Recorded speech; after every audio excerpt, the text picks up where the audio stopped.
The city of Dallas has found itself in the news quite frequently in recent times for what will likely go down as the worst trade in the history of the National Basketball Association.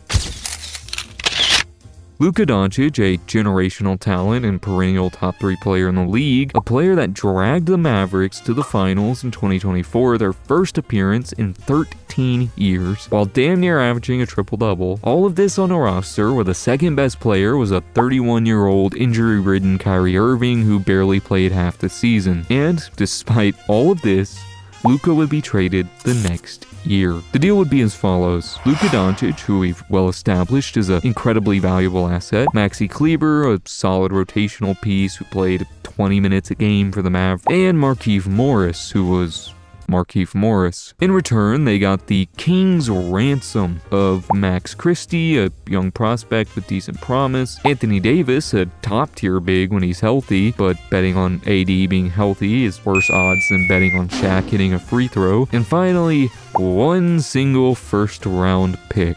And that's it. That is what they got for Luka Doncic. Since the Mavericks have traded Anthony Davis for a decent haul, good enough for Luka is up to debate, but I digress. I'm setting the stage with all of this, yet this video is not about basketball. After hearing all of this, how would you feel if I told you that one of the greatest trades in sports history happened in the very same city? This will take us back in time into an entirely different sport. We're talking about the 1989 Dallas Cowboys and what is known today as the Great Trade Robbery.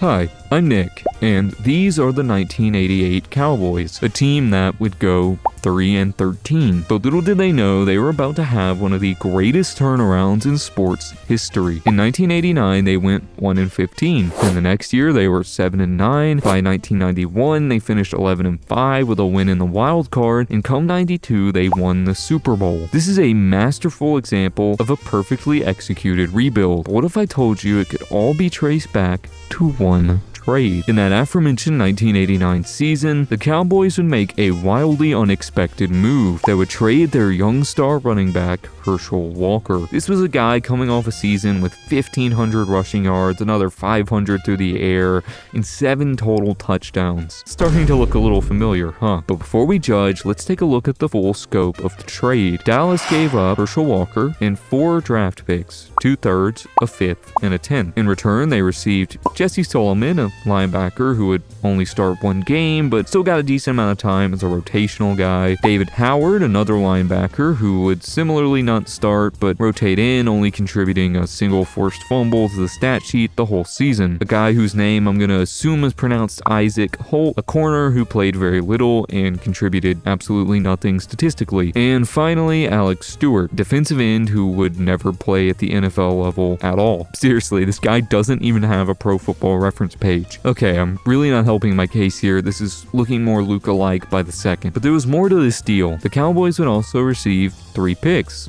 a first, a second, and a 6th. That really didn't help as much as I thought it would. Alright. Why am I here trying to tell you that this mediocre, if not outright bad deal is the greatest trade in the history of the National Football League? There has to be more, right? Well, my friend, you're correct. You see, fresh head coach Jimmy Johnson had a bit of a trick up his sleeve, a certain underhanded tactic that would prove to pay dividends. There's something in the NFL known as a conditional draft pick. They're meant to be a sort of safety valve, insurance that a team can provide by offering up one of their picks if a player they traded ends up not playing enough games due to injury or other unforeseen circumstances. And that is where this deal gets interesting. Coach Johnson negotiated for 5 total conditional picks to be attached to this deal, but he kept his wording tricky. These picks were based solely on playtime and how long a player stayed on the Cowboys roster. It did not make either of these conditions contingent on something like injury. Remember how I mentioned that none of the guys Dallas received got significant playing time, and how one of them was cut completely and didn't play in the NFL at all? Yeah.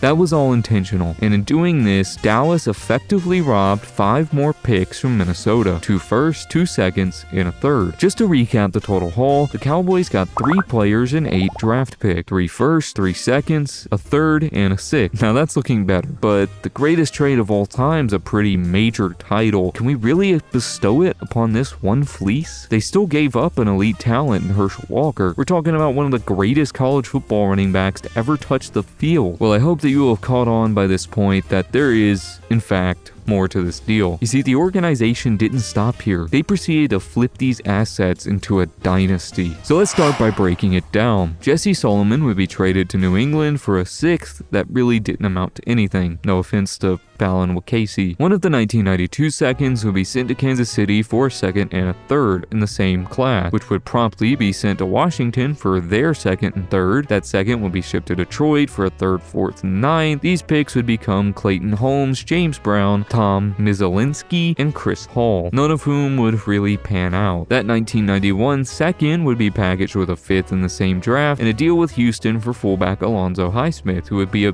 decent starter for a bit before suffering a season-ending injury and being cut the next year over a contract dispute. Now, things start getting a little more interesting. David Howard and one of those 1991 firsts would be packaged with Ron Francis, Eugene Lockhart, and a second, which would be exchanged with the Pats for Russell Maryland, a defensive tackle that would pick up a Pro Bowl appearance and be a solid piece of the Cowboys' future defense. A 1992 first and third would also get sent to the Patriots for their first, second, and fourth in the same draft. The first and fourth would be packaged and flipped to Atlanta for their first and fifth. These picks would become Kevin Smith, a solid starting corner for the time to come, and Greg Briggs, who didn't amount to much. Oh, and that second from New England, that would just become Darren Woodson, a future 5-time Pro Bowler and 3-time All-Pro corner. And finally, the big one. The 1990 second and third would be traded to San Francisco for Terrence Flagler, who's not really noteworthy, and Daniel Stubbs, who would be a solid starter, leading the team in sacks that year. Unfortunately, he would be cut the next season over a contract dispute. They would also get a third and an 11th. The 11th would be packaged with a 6th, 8th, 9th, and 10th and be shipped to Oakland for Stan Smagala, a complete bust. That 1990 third, though, it would be thrown into a deal with the 1990 first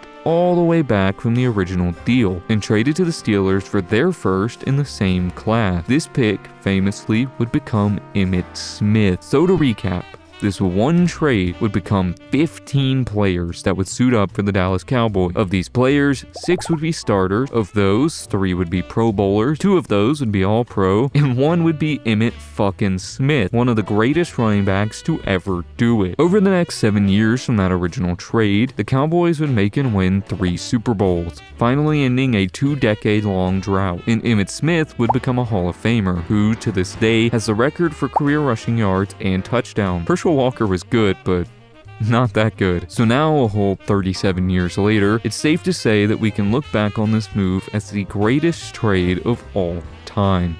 Or can we?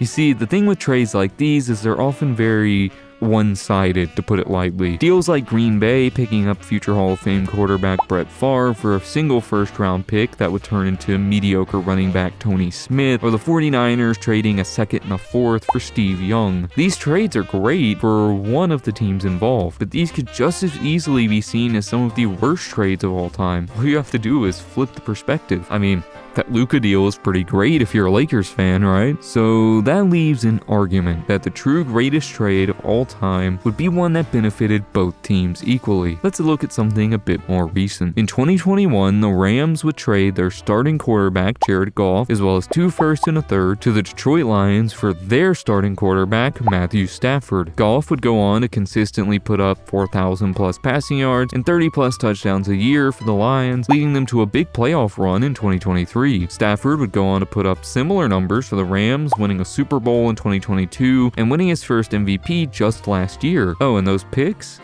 Those turned into Jamison Williams, Jahmyr Gibbs, and Sam Laporta. Well, you can definitely argue that the Rams won this deal.